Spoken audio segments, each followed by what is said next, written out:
Hi, welcome back to Life on the Wrist. Hope you're doing well. So I was speaking with a friend who was looking to buy a watch, and he was looking to spend about $250, and he came to me for recommendations on what he should purchase. And of course, you probably guessed it, I recommended Seiko. I think Seiko has tremendous value at that price point.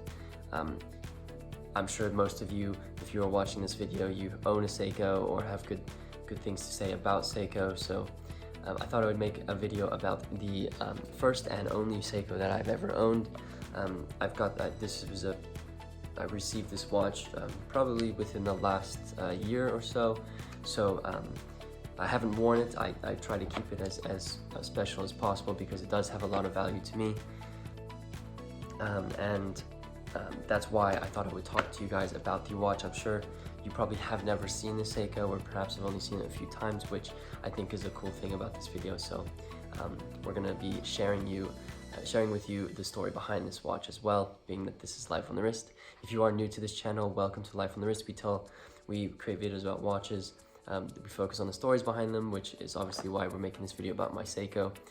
And so if you are new, don't forget there is a subscribe button below. We create videos about just about anything when it comes to watches, so check out our recent videos, subscribe to our channel, and while you're down there, if you wouldn't mind giving us a thumbs up, that really would help us out. And without further ado, let's get into the watch. So the watch that I have here is a watch that I received when I graduated from university from my parents. Now, this is actually a limited edition Seiko. This is the FIFA World Cup Korea and Japan 2002 World Cup limited edition watch from that World Cup. This watch was only sold in the Japanese market. And so obviously here's the box. It's got a really nice watermark of the FIFA logo for that special World Cup. So if you open it up, you can see here I've got the guarantee. I've also still got that foam insert to protect the watch. The guarantee, which is cool, is all in Japanese, being that it was acquired in Japan. It's got all the information on it here. All of that stuff is there. Obviously the foam insert. I also have the instruction manual, which is obviously in Japanese. And this is the watch. It's not running currently as the battery has died, but this is the watch itself. It's a chronograph Seiko with the FIFA World Cup logo on it. Also obviously has the signed buckle. I've never actually worn this watch. I've put it on to try it on and stuff like that, but I try to keep it as special as possible. So the functionality of it has a chronograph, it has a date function. It also has this really cool sub-seconds dial that ticks away really a lot quicker than the chronograph hand.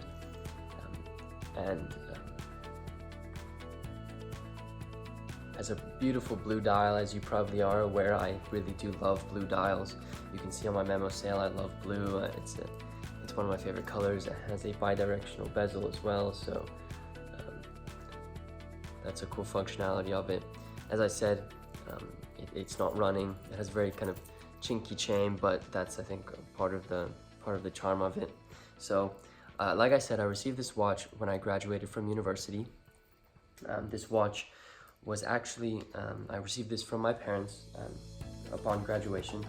And what's cool is, obviously that makes it very, very special for me, as it kind of marks, my entry to the real world after university, as well as kind of just a milestone for finishing university, because obviously it's not something that is as easy as it looks. It definitely has a lot of sentimental value just based off of the reason why I got it and the journey that I went on in order to get this. But there's actually a hidden story behind that. This watch was actually belonged to my father. He was doing business in Japan, and the company that he was doing business with gifted him this watch when he was visiting them in Japan in 2002 during that World Cup time. So this was a gift gifted from the Japanese company that he was working with to my father, and then my father gifted it to me. My father and my mother gifted it to me when I entered into the real world. And it's kind of nice because it carries a lot of, it reminds me of the success that my parents have had, and obviously my father's success and my parents have had, and I hope that it brings a good omen to my future, that I will have just as much success as they did. So this is the first Seiko that I've ever had. Just a little bit of information. What I thought was cool is when they gifted this to me, they gave me some information about the World Cup that actually took place. So if you follow football, I'm a huge, I follow football a lot. I've played it my entire life, and it's my favorite sport, obviously. So that's kind of another reason why this is very, very valuable sentimentally, is because it kind of, you know, our family really loves football. So if you didn't know, in 2002, the Football World Cup occurred. The host countries were South Korea and Japan, which is why it says Korea and Japan on the box. The dates of the tournament were the 31st of May to the 30th of June. There were 32 teams in the tournament. There were 20 venues in the host cities. In the champion of the World Cup was Brazil. This was their 5th title ever. I actually remember when that final was going on and actually where I was. The runners-up were Germany, who always seemed to do well in international football, except for this last World Cup. 3rd place was Turkey, and 4th place was South Korea, which is very cool because, you know, host nation, so it's kind of nice. Some statistics about the tournament, just to kind of get you reminiscing if you were around when this tournament happened. There were 64 matches played. There were 161 goals, which means there are approximately 2.5 goals per match, which is pretty incredible, and obviously lent itself to having exciting games.